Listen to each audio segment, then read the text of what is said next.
அப்படிப்பட்ட பொய்யே பேசுகிற நபர்கள் வாய்ச்சவடால் அடிக்கிற மனிதர்களிடம் பேசி என்ன ஆகிற போகிறது?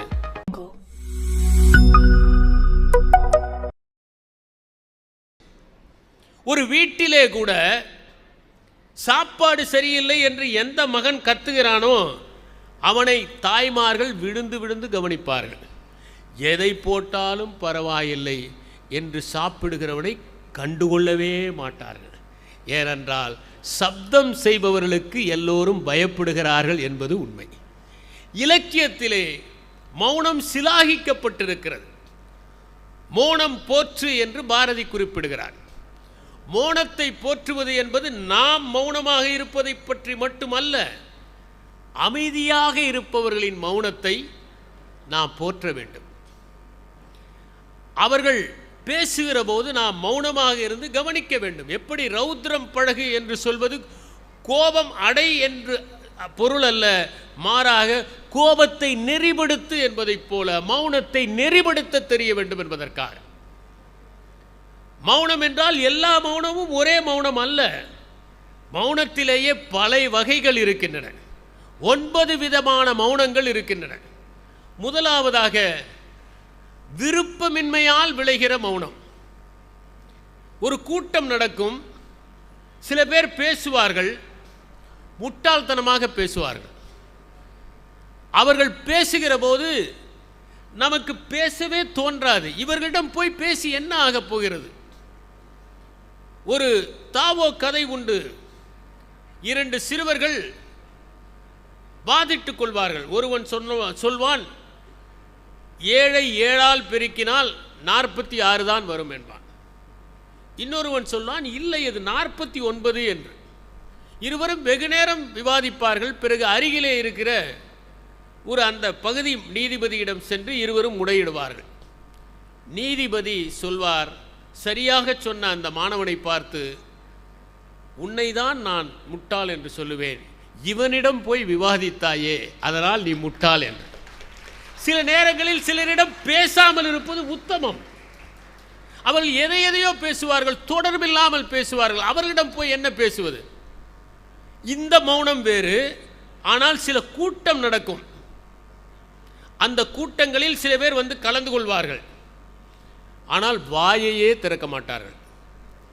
2 நேர்வுகளுக்குத்தான் வாயை திறப்பார்கள். ஒன்று கொட்டாவி விடுவதற்கு, இரண்டாவது நொறுக்கு தீனி தின்பதற்கு. வேறு எதற்கும் வாயை திறக்க மாட்டார்கள். அப்படி இருப்பவர்கள் சில நேரத்தில் ஒரு ஞானியைப் போல தோற்றமளிப்பார்கள். அவர்கள் எந்த கூட்டத்திலும் எந்த பங்களிப்பும் செய்ததில்லை. இது விருப்பமின்மையால் அல்ல, அறிவின்மையால் ஏற்படுவது, தெளிவின்மையால் ஏற்படுவது. நாம் குழப்பிக்கொள்ளக்கூடாது. ஆனால் பொதுவாக அறிவார்ந்த மக்கள், பலதரப்பட்ட முட்டாள்கள் பேசிக்கொண்டிருக்கிற கூட்டத்தில் அமைதியாக இருந்து விடுவார்கள். அது விருப்பமில்லாமல் வருகிற மௌனம். அடுத்தது கம்பீரமான ஒரு மௌனம். உதாரணமாக, சிலர் பேசுகிற போது பேசாமல் இருப்பது தான் நல்லது என பேசாமல் இருப்பது. காரணம், எதிரே இருப்பவர் தேவையில்லாததையெல்லாம் பேசுவார். நீங்கள் மனிதர்களை பார்க்கலாம். சில பேர் கழுத்து வரை தங்களால் நிரம்பி இருப்பார்கள், தங்களை பற்றியே பேசுவார்கள். அவர்களுடைய உலகமே அவர்கள் மட்டும்தான், அவர்கள் குடும்பம் மட்டும்தான். எப்போது பார்த்தாலும் நான் அதை செய்தேன், இதை செய்தேன், அதை சாதித்தேன், நான் நேர்மையானவன், நான் நீதியானவன், நான் அங்கே பணியாற்றிய போது அது செய்தேன், நான் அதை செய்ததனால் மக்கள் மகிழ்ந்தார்கள் என்றெல்லாம் பேசுவார்கள்.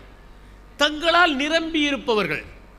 அவர்களிடம் பேசுகிற போது நேரம் விரையாகவே நாம் ஏதாவது சொன்னால் அதிலிருந்து அவர்கள் ஆரம்பித்து விடுவார்களே என்று எப்போது முடிப்பார்கள் என்று அமைதியாக இருப்பார்கள். இது கம்பீர மௌனம். சில நேரங்களில் இருக்கையின் நுனிக்கு வந்து நான் கிளம்ப வேண்டும் என்பதை தெரியப்படுத்தினால் கூட அவர்கள் விடமாட்டார்கள். உடல் மொழியால் எனக்கு இதில் விருப்பமில்லை என்று நீங்கள் தலையை சொரிந்தாலோ அல்லது நீங்கள் எழ முயற்சி செய்தாலோ கூட அவர்கள் தொடர்வார்கள். ஏனென்றால் அவர்களுக்கு தேவை தங்களுடைய பிரதாபங்களை கேட்பதற்கு ஒரு நபர். இந்த நேரங்களில் அமைதியாக இருப்பது கம்பீரமான மௌனம். மூன்றாவது மௌனம் உரத்த மௌனம். எதிரே இருப்பவர்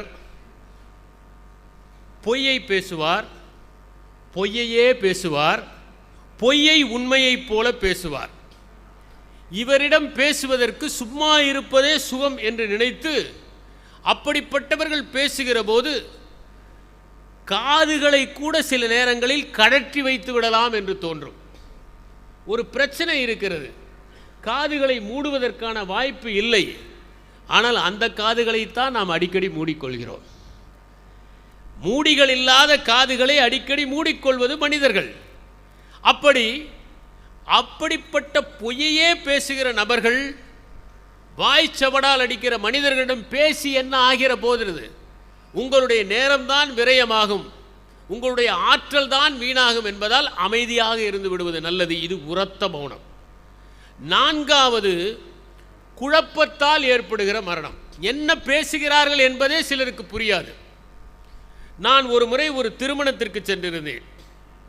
இதை போன்ற முன்னிருக்கையில் அமர்ந்து 2 பேர் பேசிக் கொண்டிருந்தார்கள். ஒருவர் அமெரிக்காவை பற்றி பேசி முடிப்பார், உடனே அடுத்தவர் உள்ளூரிலே குடிநீர் பிரச்சனையை பற்றி பேசுவார். அடுத்தது இவர் இஸ்ரேலினுடைய பிரச்சனையை பற்றி பேசுவார். அவர் தான் வாங்கி வந்த அரிசி அதிக விலை என்று பேசுவார். இப்படி அவர் உலக பிரச்சனையை பேசுவார், இவர் உள்ளூர் பிரச்சனையை பற்றி பேசுவார். அவர் பேசுவதற்கும் இவர் பேசுவதற்கும் எந்த தொடர்பும் இருக்காது. ஆனால் அவர் பேசி முடித்த பிறகுதான் இவர் பேசுவார். இருவரும் ஆழ்ந்து கவனித்துக் கொண்டே வேறொரு தலைப்பை பற்றி பேசுவார்கள். நான் கேட்டேன், என்ன இது, இவர்கள் சம்பந்தம் இல்லாமல் பேசுகிறார்களே, இவர்கள் யார் என்று கேட்டேன். இவர்கள் சம்பந்திகள் என்று எனக்கு பதில் வந்தது. இந்த உரையாடலை கேட்பவர்களுக்குத்தான் குழப்பம் ஏற்படும். பேசுபவர்கள் தெளிவாக இருக்கிறார்கள். பல நேரங்களில் இப்படி பேசுபவர்கள் தெளிவாக இருப்பார்கள், கேட்பவர்கள் குழப்பம் அடைந்து விடுவார்கள். சில கூட்டங்களில் கூட என்ன நடக்கிறது என்றே தெரியாமல் சில பேர் அந்த கூட்டத்தில் அமர்ந்திருப்பார்கள். அவர்களுக்கும் அதற்கும் எந்த சம்பந்தமும் இருக்காது. ஆனால் ஏதோ ஒரு மோனத்தவம் இருப்பதைப் போல கொட்டாவி விட்டுவிட்டு அதை ஒரு பெரிய சாதனையைப் போல கருதி கொள்வார்கள். இதையெல்லாம் நாங்கள் நிறைய பார்த்திருக்கிறோம். குழப்பத்தின் காரணமாக பேசாமல் இருப்பது. ஐந்தாவது, இசைமயமான மௌனம். ஒரு பணியை செய்கிற போது அந்த பணிதான் உலகம் என்று நினைத்து மற்ற எல்லாவற்றையும் ஒதுக்கி தள்ளிவிட்டு அதுதான் என்று அதிலேயே மூழ்கி மௌனமாக இருப்பது. யாராவது ஏதாவது கேட்டால் கூட பேசுவதற்கு தோன்றாது. எனக்கு தெரிந்த ஒரு ஆசிரியை, அவர் விடைத்தாளை வீட்டிலே திருத்துகிற போது குழந்தைகள் ஏதேதோ கேட்கும். அவர் பெற்ற குழந்தைகள் தான், அவருக்கு அதெல்லாம் கவனம் இல்லை. அந்த தேர்வுத்தாள் மட்டும்தான் கவனம், அதை தவிர வேறு எதுவும் இல்லை. நான் சிலரை பார்த்திருக்கிறேன், அவர்கள் உழுகிற போது அந்த கலப்பையின் மீது தான் கவனம் முழுவதும் இருக்கும். அதை போல ஒரு குதிரை வண்டியை ஓட்டுகிறவர்கள் அந்த குதிரை வண்டியை செலுத்துவதில் அதிலேயே தங்களுடைய வாழ்க்கையை உலகமாக கருதி கழித்து விடுவார்கள். இப்படி ஒன்றை செய்கிற போது ரசித்து மூழ்கி செய்கிற மனிதர்கள் காக்கிற மௌனம் இருக்கிறதே, அது இசைமயமான மௌனம் என்று நான் கருதுகிறேன். ஆறாவது ஒரு மௌனம் இருக்கிறது. அந்த மௌனம் விழிப்புணர்வால் வருவது. ஒரு நம்முடைய மனத்தில் ஏற்படுகிற எண்ணங்களை கவனிப்பது, பிறகு அந்த எண்ணங்களுக்கு இடையே இடைவெளி இருப்பதை உற்று நோக்குவது, பிறகு படிப்படியாக எண்ணங்களே இல்லாமல் இருப்பது. எண்ணம் என்பதுதான் நம்முடைய மனம், நம்முடைய அனுபவங்கள், ஆசை, பயம், எதிர்பார்ப்புகள், கசப்புணர்வு போன்ற அனைத்துமே நம்முடைய மனமாக தொகுக்கப்பட்டிருக்கிறது. நம்முடைய எண்ணம் வருகிற போது அதை கொஞ்ச நேரம் கவனிப்பது, ஏன் இந்த எண்ணம் வருகிறது என்று அதற்குடைய இடைவெளியை ஏற்படுத்திக் கொள்வது, ஒரு கட்டத்தில் எண்ணங்களை உதிர்ப்பது. சுபூதி என்கிற ஒரு ஞானி தவம் இருந்து கொண்டிருந்தார். திடீரென அவர் மீது மலர்கள் பூச்சொரிந்தன. அது ஒரு இலையுதிர் காலம், இலைகளே இல்லாத காலத்தில் அவர் மீது மலர்கள் பொழிந்தன. அவர் மேலே பார்த்தார், என்ன பூச்சொரிகிறது என்று வியந்தார். அப்போது ஓர் அசரீரி கேட்டது, சுபூதி, மௌனம் குறித்த உன்னுடைய பிரசங்கத்தை கேட்டு நாங்கள் மகிழ்ந்தோம், அதனால் உன் மீது பூமாரி பொழிகிறோம். அவர் சொன்னார், நான் எந்த பிரசங்கமும் செய்யவில்லையே, எதை பற்றியுமே நினைக்கவில்லையே என்று அவர் சொன்னார். அதற்கு அவர் சொன்னார்கள், இதுதான் உண்மையான மௌனம், எதையும் நினைக்காமல் இருப்பதுதான் உண்மையான மௌனம். அதற்காகத்தான் உன் மீது பூச்சொரிந்து நாங்கள் பாராட்டுகிறோம் என்று சொன்னார். அடுத்ததாக, நிர்மலமான ஒரு சூழலில் மௌனமாக இருப்பது. எங்களுடைய பயிற்சி நடக்கிற போது 10 நாட்கள் இமயமலையின் உட்பகுதிகளுக்கு அழைத்து செல்வார்கள். அப்படி செல்லுகிற போது 12,000 அடி உயரத்தில் டோடித்தால் என்கிற இடத்திற்கு நாங்கள் செல்ல நேர்ந்தது.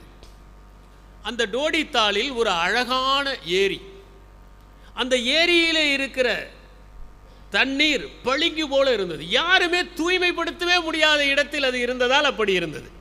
சில நேரங்களில் நீங்கள் தூய்மையாக இருக்க வேண்டும் என்றால் மனிதர்களே இல்லாத இடத்திற்கு சென்றால் தான் இருக்க முடியும்.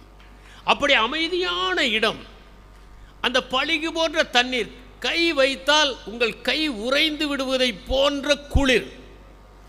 அந்த இடத்தில், அந்த கரையிலே நான் எல்லா கதகதப்பு ஆடைகளையும் உடுத்தி கொண்டு போய் அமர்ந்தேன். பேசுவதற்கான தேவையே இல்லை.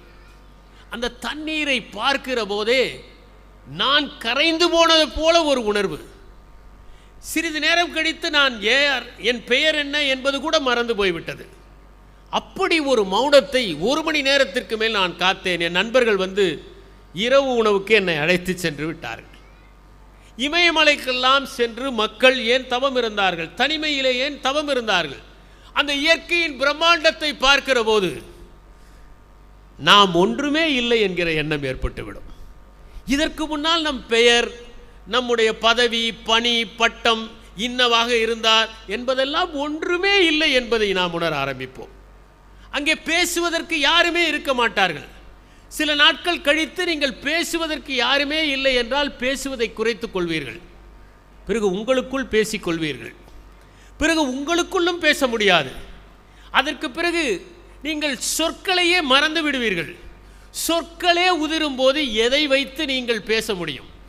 அதுதான் மௌனம். நிர்மலமயமான ஒரு சூழலில் ஏற்படுகிற ஒரு மௌனம். இது ஒரு முக்கியமான மௌனம். அடுத்தது முக்கியமானது 8வது விதமான மௌனம். இது நீங்கள் உங்களை தெளிவுபடுத்திக் கொள்வதால் வருகிற மௌனம். இந்த மௌனம் மிகவும் முக்கியமானது. ஏனென்றால் இந்த மௌனத்தை நீங்கள் உணர்கிற போது உங்கள் வாழ்க்கையில் புதிய அத்தியாயங்கள் பிறக்கும்.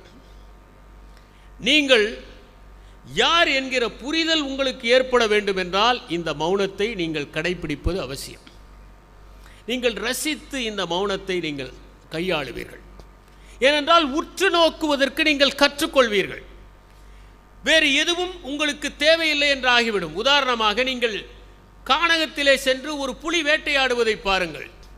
அந்த நேரத்தில் அதன் கவனம் முழுவதுமே தன்னுடைய வேட்டையாடுகிற உயிரின் மீது தான் இருக்கும். வீட்டில் கூட ஒரு பள்ளி நகர்ந்து போய் ஒரு பூச்சை பிடிக்கிற போது பாருங்கள், அது எவ்வளவு தூரம் மௌனமாக அசைந்து சென்று அதை பிடிக்கிறது. அந்த நேரத்தில் அந்த பூச்சி மட்டும்தான் அதற்கு உலகமாக இருக்கிறது. அதை போல நீங்கள் அந்த மௌனத்தை மட்டுமே கடைபிடிக்கிற போது உற்று நோக்க ஆரம்பிப்பீர்கள். நீங்கள் உங்களுடைய எண்ணங்களை உற்று நோக்குவது மட்டுமல்ல, உங்களை சுற்றி நடக்கின்ற அனைத்தையுமே உற்று நோக்குவீர்கள். சாய்ஸ்லெஸ் அவேர்னஸ் என்று ஜே கிருஷ்ணமூர்த்தி குறிப்பிடுகிறார். நீங்கள் மௌனமாக இருக்க வேண்டும், முயற்சி செய்ய போவதில்லை, எண்ணங்களை தடுத்து நிறுத்தப் போவதில்லை. ஏனென்றால் எண்ணங்கள் உங்கள் கைகளில் இல்லை. மாறாக உங்களை சுற்றி நடக்கின்ற அனைத்தையுமே மௌனமாக கவனிக்க தொடங்குவீர்கள். படிப்படியாக அந்த எண்ணங்கள் அடங்கத் தொடங்கிவிடும். இதுதான் உற்று நோக்குவதால் ஏற்படுவது சாய்ஸ்லெஸ் அவேர்னஸ் என்பது. இறுதியான மௌனம் என்பது ஒருவரிடம் உங்களை முழுமையாக ஒப்படைப்பதால் ஏற்படுகிற மௌனம். ஒருவர் பேசுகிறார் என்றால் இங்கே பல பேர் தங்களுக்குள் பேசிக்கொள்கிறார்கள். இன்னும் சிலரோ அடுத்தவர்களிடம் பேசுகிறார்கள். இவர் பேசுகிறாரே, இது சரியா என்று அவர்களுக்குள் ஒரு விவாதம் நடக்கிறது. இதுதான் தடையாக இருக்கிறது. ஒருவர் பேசுகிற போது நாம் எதுவுமே இடைமறிக்காமல், எண்ணங்களால் இடைமறிக்காமல் அவர் பேசுவதை மட்டுமே கவனிப்பது. அதற்கு நாம் அளவற்ற கருணையோடு இருக்க வேண்டும். அவரை விட நாம் பெரியவர் என்று நினைக்கக்கூடாது. நம்மை தாழ்த்தி கொண்டால்தான் அந்த கேட்பது நடக்கும். அவருடைய இடத்திலே நம்மை வைத்து பார்க்க வேண்டும். ஒருவர் ஓடி வருகிறார், எனக்கு இந்த பிரச்சனை என்று சொல்கிறார் என்றால் அவருடைய இடத்தில் நாம் இருந்தால் என்ன நடக்கும் என்று யோசிக்க வேண்டும். அடுத்தவர் இடத்தில் வைத்து பார்ப்பது, இவையெல்லாம் இருந்தால்தான் அது நிகழும். நல்ல புரிதல் உள்ளவர்கள் பேசிக்கொள்ள வேண்டிய அவசியமே இல்லை. நான் கேள்விப்பட்டிருக்கிறேன், புத்தரும் மகாவீரரும் ஒரே காலத்தில் வாழ்ந்தவர்கள். ஒரு முறை அவர்கள் இருவரும் சந்திக்க நேர்ந்தது. இரண்டு பக்கத்து சீடர்களும் அவர்கள் ஏதாவது விவாதிப்பார்கள் என்று நினைத்தார்கள். ஏனென்றால் நாம் எல்லோருமே கீரியும் பாம்பும் சண்டை போட்டால் எப்படி இருக்கும் என்று பார்க்க ஆசைப்படுபவர்கள் தானே. மகாவீரரும் புத்தரும் சந்தித்தார்கள். இருவரும் எதுவுமே பேசவே இல்லை, பிரிந்து சென்றார்கள். கபீரும் ஃபரீதும் சந்தித்தார்கள். எந்த விவாதமும் அவர்களுக்குள் நடக்கவில்லை. இருவரும் அமைதியாக 1 மணி நேரம் இருந்துவிட்டு சென்று விட்டார்கள். சிவயோக சாமியும் ரமணரும் சந்தித்தார்கள். எதுவுமே பேசவில்லை. டென்னிசனும் கார்லைலும் சந்தித்தார்கள். கார்லை மிகவும் நேசித்தவர் டென்னிசன். 1 மணி நேரத்திற்கு மேல் இருவரும் அமர்ந்திருந்தார்கள். எதுவும் பேசவில்லை. பேசுவதற்கான தேவையில்லை. சொற்களை தாண்டி புரிதல் ஏற்படும் போது பேசுவதற்கான அவசியம் என்ன இருக்கிறது? ஒருவரை நீங்கள் சந்தித்தால், அவரை நீங்கள் நேசித்தால், அவர் கைகளை பிடித்து கொண்டு அமைதியாக இருக்க வேண்டும் என்று தோன்றுமே தவிர ஏதேனும் பேச வேண்டும் என்கிற எண்ணமே ஏற்படாது. அதுதான் உண்மையான அன்பு, அதுதான் உண்மையான புரிதல். அதனால்தான் நாம் எப்போது சமாதானமாக இல்லையோ அப்போதுதான் பேசத் தொடங்குகிறோம் என்றார் கலீல் கிப்ரான்.